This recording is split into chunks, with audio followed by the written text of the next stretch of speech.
Hi everyone and welcome. In this recording, I'm going to be speaking to you about this upcoming partial solar eclipse taking place in the sign of Taurus on the 30th of April 2022.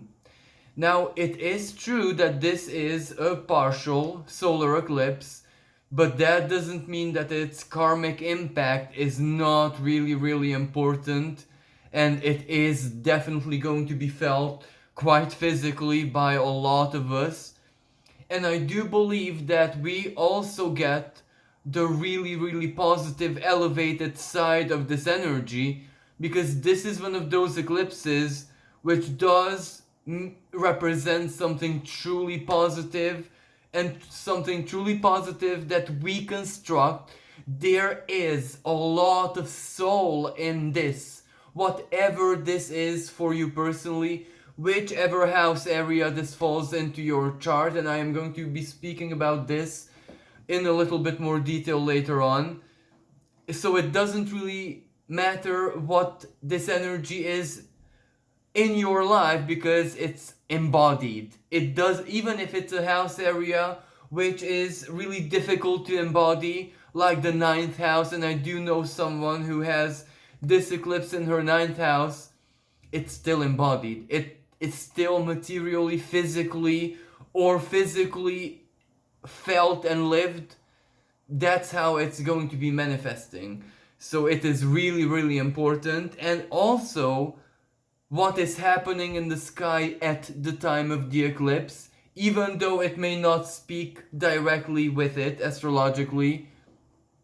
And the other side of this energy, well, the past still matters a lot because something is built on the past, and especially with fixed signs. Yes, the past is discarded, the past is purged, the past is gone, yet still there is reminiscence of it, and that is a building block for something, and what that something is, we'll find out very soon. Of course, not necessarily at the day of the eclipse, because an eclipse like this has the sphere of influence a month before, so a lot of us already are into the theme of that. This is when the eureka moments, the big dream, but how it looks like, smells like, tastes like, feels like, touches like materially. We're having those elements, or for other people, a reset. This is where they're being pushed out of their suffering zone. And like it or not, they find themselves a new person living a new life, and they have to adapt, and that is a great adventure. But for the rest of all of us, there is seeds already in the earth growing to give way to this eclipse, and maybe this eclipse, the great reset, is going to show us those seeds. And as I said, the soil in which they grow these seeds is that past which I have been talking about, and that the reminiscence of whatever it is that we suffered through. Because in a certain way, this eclipse also is correlated with last November's Scorpio eclipse, which triggered 27 or 6, something like that, degrees of Taurus, so Algol, the deepest Medusa, the ugliness, the shame, physically lived experience. It really heavily triggered it in all of us, the lowest of the low self-worth possible, and this is meant to heal that. That eclipse in November last year, 2021, brought up the muck, the filth, the heaviest of energies possible. It felt like mental torture for a lot of us, especially a really dear Libra friend, who I know, she felt it so heavily, and me too, and other friends as well. And that torture, because that was torture, will make sense now, because this is the healing grace. Yet still, an eclipse is an eclipse, so it's shocking. It is like a crisis, but not necessarily the deep water where we're drowning. Maybe we're just shocked by the beauty of it. And I also get to the beauty part in a moment. And this eclipse takes place very, very close to Uranus. So this eclipse also is Uranus' silver tray. Uranus will show us now what he has been doing in Taurus ever since he entered in 2018, if I'm not mistaken.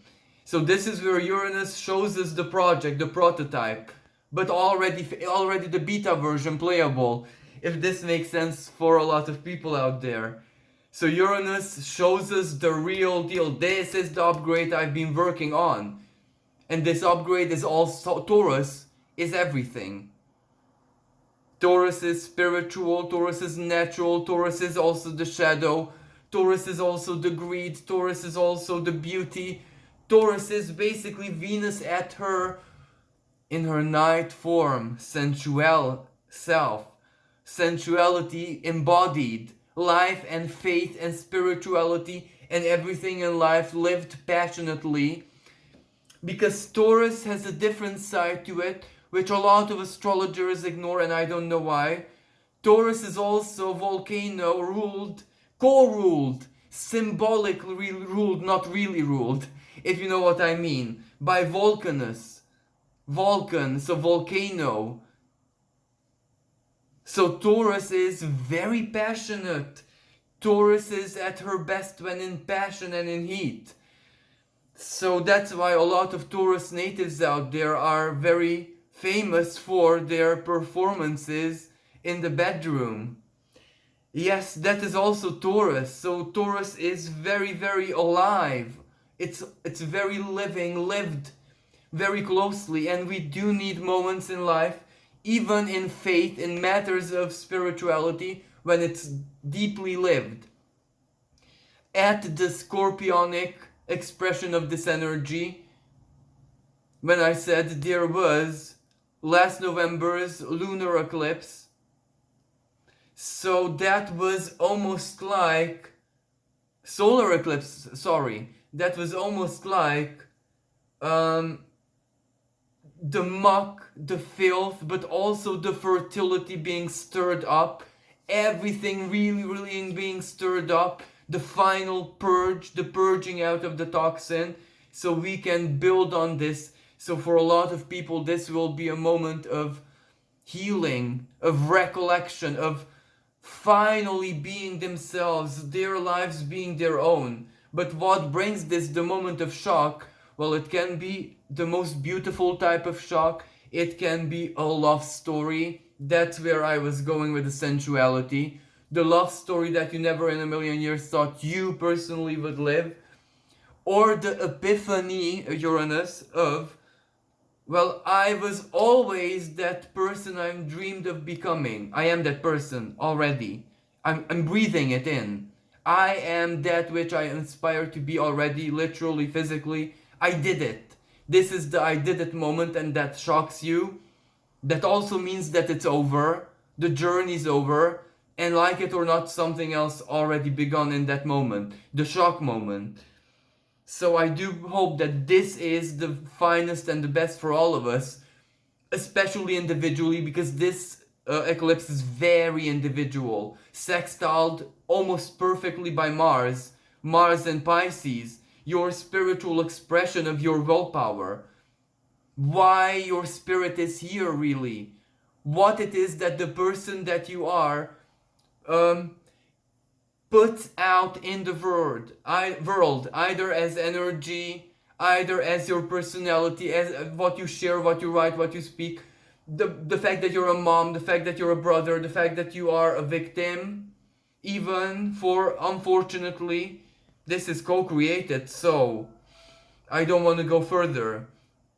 But your role matters, you matter, your story matters, how you live it, your choices, all that you are matters to the divine, and this is a moment, such an eclipse, when we see this.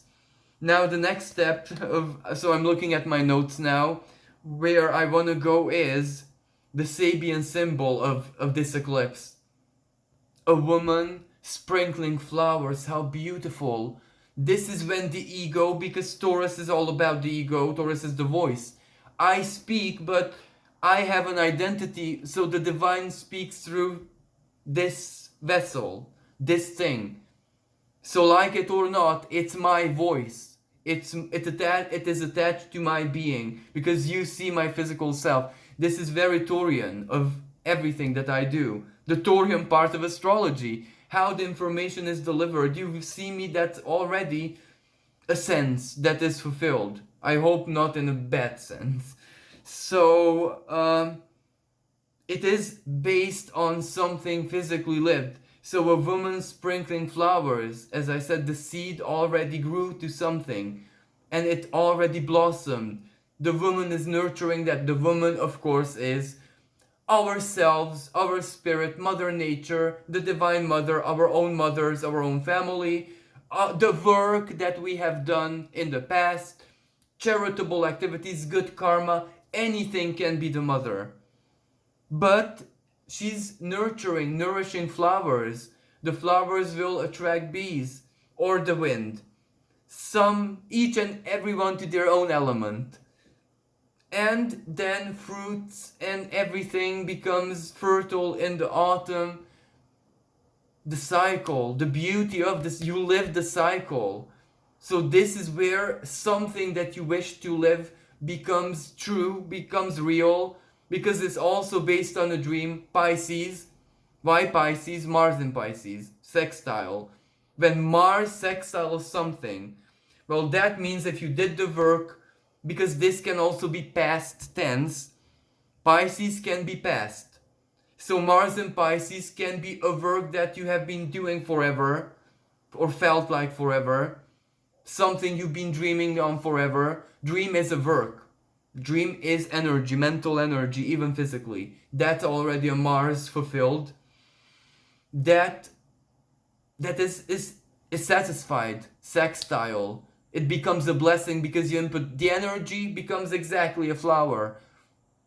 Pisces, the water, the woman watering the flowers.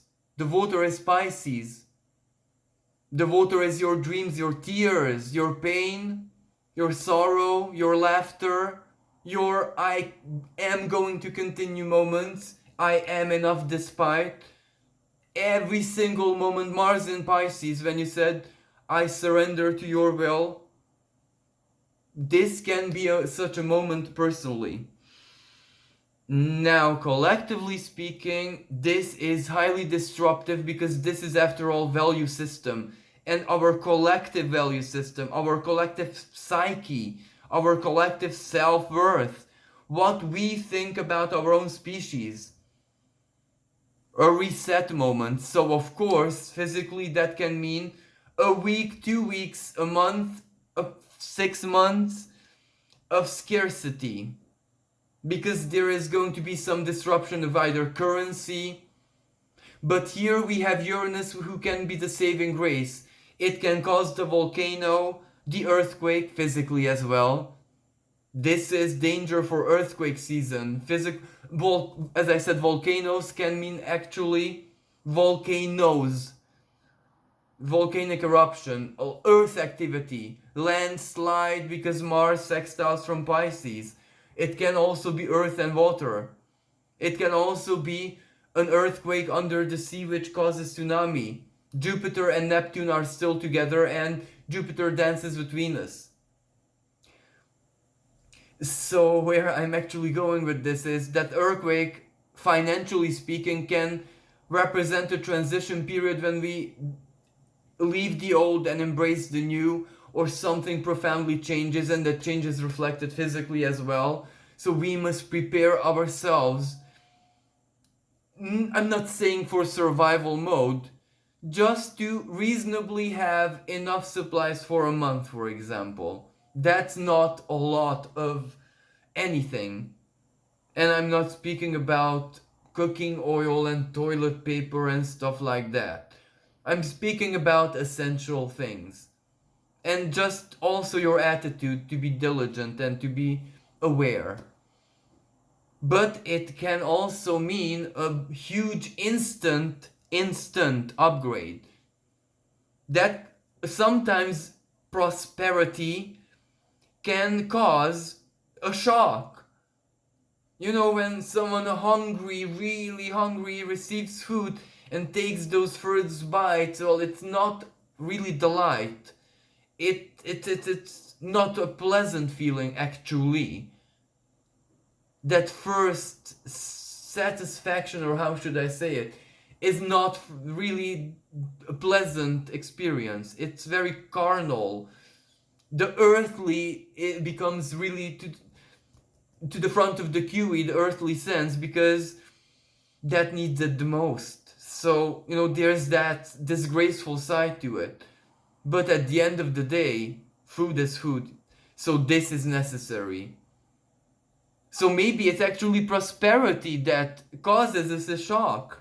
Like, this is a fantasy, but I'm allowed to dream, because when I'm dreaming, I'm planting the seed into the cosmos. Some miracle happens, I don't know what, and anyone gets universal income like that. Okay, improbable, but let's dream. This is exactly the message of the eclipse. What did you dream in? What are you dreaming actually into existence? Now, another very, very possible manifestation of this eclipse is Venus is at 27 degrees of Pisces conjunct Jupiter. Of course, Neptune as well, but Neptune is not as close. These two are conjunct at 27 degrees. Venus's exaltation degree. So that represents that Venus is able to be her true, total, unbound self in Pisces. This is where she has no limits. This is where, in exaltation, she has a lot of Libran beauty to her, but a lot of Taurian as well embodied. So when Venus is exalted, that beauty is lived. For example, Picasso paintings, Beethoven music, a perfect masterpiece which can represent Venus in exaltation. That is lived experience, and is beautiful, and it inspires generations. It is pure soul food. All of the Venusian expressions. So something that is gonna be born. Because an eclipse is a new moon, birth, Taurus, fertility, the motherhood. And this Venusian experience, something is going to be born, a masterpiece of beauty, song or painting or new artist or stars rising. And this has the Piscean expression, unconditionality, not Hollywood material, not greed, not heavily, simple, beautiful, but shocking, moving, because Uranus is there. The next generation of beauty, of stars, the next generation of Venusian material is not just born, but also already there. This reminds me of Venus's birth moment, when she arose from the foams of the ocean. Ishtar, the legend of Inanna, when she descended into hell, yes, but she went back up to heaven, anew, reborn. Her beauty was greater than ever before, and she quickly cast off her unworthy consort. So she actually expressed her self-esteem in a way that could not be contested by the universe itself. A goddess truly showed why she is a goddess. And this happens with all of us one way or another in one area of our lives. Because all of us have done something to be worthy of this. So yes, out there in the collective, a big hit, a big song, a big artist, and on everything is going to be spiritual. Jupiter amplifies. Jupiter is pure faith, lived faith. So this is when everything spiritual is like a deluge, cure, but also a weapon. Weapon, exactly, weaponized. Mercy, spiritual expression of Pisces, or sacred wrath, or the call, the cry out for sacred justice, can be directed to specific people, specific countries by the media. Is that fair and correct? That is the weaponization of spirituality. If you want miracles to happen in a certain part of the world, there's a crisis that's going on. Miracle cannot exist without a crisis in need. And if you want a hero to be created alchemically, you tell people to focus prayers onto that specific region of the world, and it happens. So that's weaponization, or faith becomes a tool which we play with. That goes against what Uranus is trying to teach us. Freedom has a price, free will, Mars and Pisces, yes, but shouldn't we not say, let the cosmos's plan unfold regardless? But anyway, that is a different theme, but that is also the dark side of an exalted Venus, because exalted Venus is exalted for saints and the opposites alike. Everyone will use it as power, as soul food. A blessing is a blessing for every. A blessing doesn't discriminate. When it is a blessing, is a blessing. So it empowers both the good seed and the bad seed, let's just say. So we need to be Uranian. We need to be our most Uranian selves, perfectly aware. And at the same time, maybe I should not be saying this, but just put it together. Venus and Jupiter together in Pisces, a fantasy, a big fantasy, lived fantasy. Fantasies don't last forever, but a child does, if you know what I mean. Fertility, Taurus, eclipse, new moon, Uranus, the unpredictable. Uranus, well, even if there's protection of any kind, the impossible still happens. Venus, the synergy between the Venusian energy and Taurus, which is Venus's throne, earthly throne. So, surprise pregnancy can be the expression of some people for this eclipse. So be careful if you do not wish this. And this is also for males and females, because some people can be fathers and other people can be mothers. And of course, Pisces plays. Pisces is divine playfulness. There can be a pet, a best friend who lost something important and is so depressed that needs to live with you physically for you to nurture that best friend with your soul. And you take care, you become a parent to that person, the animal. One of my best friends became parent to some chicks, bird chicks, fatedly. So the universe loves to play and reflect our best selves sometimes, because when we nurture another being, Black Moon Lilith in the sign of Cancer, the nurturer also, then we are parents, like it or not. We live out our Jungian expression of our creativity. We give soul food or physical food, inspiration, kind words, shelter, simply our presence. When someone is depressed and that someone is a best friend, if you just allow them to sit in a room with you, that helps them simply. And you don't even have to do anything. That is, for example, an expression of how all of us are nurturers, all of us are healers, all of us are chirons. Those listeners, viewers who are mothers physically, those are chirons and everything in astrology. Those are every planet, because they have to be for their children and their husbands and friends of children, and basically for the whole neighborhood perhaps. They're also perfect counselors, spiritualists, astrologers themselves. So this is where all of us are nurturers one way or another. All of us are gardeners, all of us are watering our dreams. All of us want to survive. All of us have purposes of being here, and it takes Taurus to remind us of that. Now, we already had powerful karmic reminders of why we are here and who it is exactly we could be. For example, in the year 2000, there was the last great conjunction in Taurus, last great conjunction in Earth energy. It closed the cycle. This eclipse reminds us of that as well.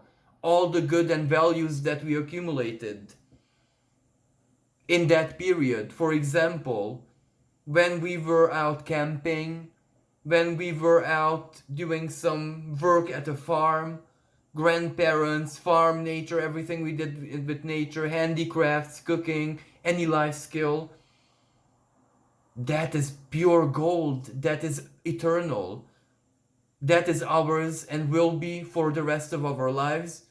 And if we teach someone that, even if it's like a legend, a story, a memory of when you were a child, the eternal continuity of the eternalness, if that eternity of I don't even know, this is like a paradox. You make it that much real. A living fossil in the mind on the internet. Your lived experience matters so much in any way, shape, and form. And this Taurus energy reminds us of how very, very important the eternal present is, and that there comes a time when anything is possible in the present. Imagine how much the world changed after 2000. Many things happened, many things, good and bad. The expression of Taurus, the great conjunction, and spiritually as well. Spirituality should or should not be traded, should not be monetized. That is a question yet to be answered. And this eclipse will naturally answer that for all of us. So anyway, going back to 2000, currency changed. The world economically changed. Everything was solidified, rigid, Taurus. And this eclipse resets exactly that, everything. The other energy, the nodal axis being in Taurus and Scorpio in 2000. For 2004. A lot of us had life changes, a lot of life changes. For my generation, 85, a lot of us became young professionals. A lot of us received the rewards for our education. Good grades, for example, but isn't that the greatest reward for parents, yourself, family alike? A testimony, physical, recognized testimony of your intelligence and your effort, your sacrifice, Saturnian expression. Saturn in Aquarius now, very strong, squaring the nodal axis at this moment. So that means Saturn is part of this eclipse, the nodal axis. Saturn is the square, rewarding you good and bad in that sense. Bad, certain lessons which you were triggered to learn in 2000 and 2004 you are being reminded of them. And these lessons are quite physical even. Management, to manage yourself, what independence means, what value means, what inner value means, what outer value means. Being truthful and honest to yourself, embodying your faith and your principles. And in any way, shape and form, something that has to do with you and Mother Nature, both spiritually and physically. So it's also you and nature's love story again. And now, because it's such a powerful eclipse, and because there is this Jupiter and Neptune in the sky once every 166 years, so not every soul has this blessing. This is where faith is strong, spirit is strong, imagination, fantasy is strong, prophecy and miraculous energy is strong in eclipse. The veil between the worlds is that much thinner. Black moon Lilith is in Cancer. Even the shadow is nurturing. This is where there is not a classical separation between light and dark. Light and dark are already upgraded. The new dark, the new shadow, the new evil is like a beautiful violet light caressing, just causing us to get lost in the dream and not do the work. But that's beauty already, that's innocent, that's what are we afraid of? Nothing. The old shadow already is a dead skin. It has to be forgotten. It has to die in its own soup. So the upgraded shadow is kicking the old shadow. The upgraded light is saying bye-bye to the old light, which accepts to die because it's honorable. Everything is upgraded. There's no battle or conflict anymore, really. There's just everyone doing their own business. In a multi-dimensional world, everyone minds their own business and bye. If there are battles between people, karmically, and they play out and bye. But there don't have to be a world of separation and permanent battles and conflict. Everything can be much more peaceful, and this is a big preparation that we are one step already in that world. Lilith nurtures. Lilith is reborn as a mother, as a nurturer, as someone who protects her children. Lilith's game now is not lost. It's love. Neither is it empty promises, Lilith in Gemini, lost Lilith in Taurus. Neither is it drugs, Lilith in Pisces. So this is 2019, 2020, 2021. That's Lilith's faces. This is the true nurturing, caring, down-to-earth Lilith who says love. Love is needed in everything. Love is the cure for everything. Love contains lust as well. The Cancerian shell is love.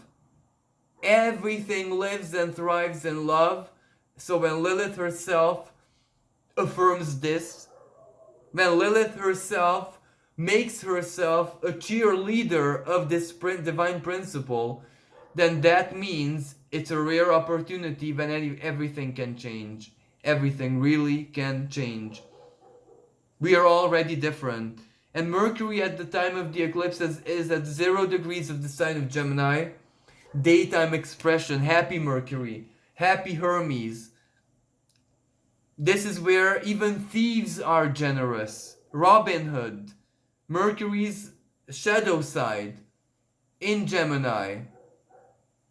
So 0 degrees is the Fool card. 0 degrees is the new beginning.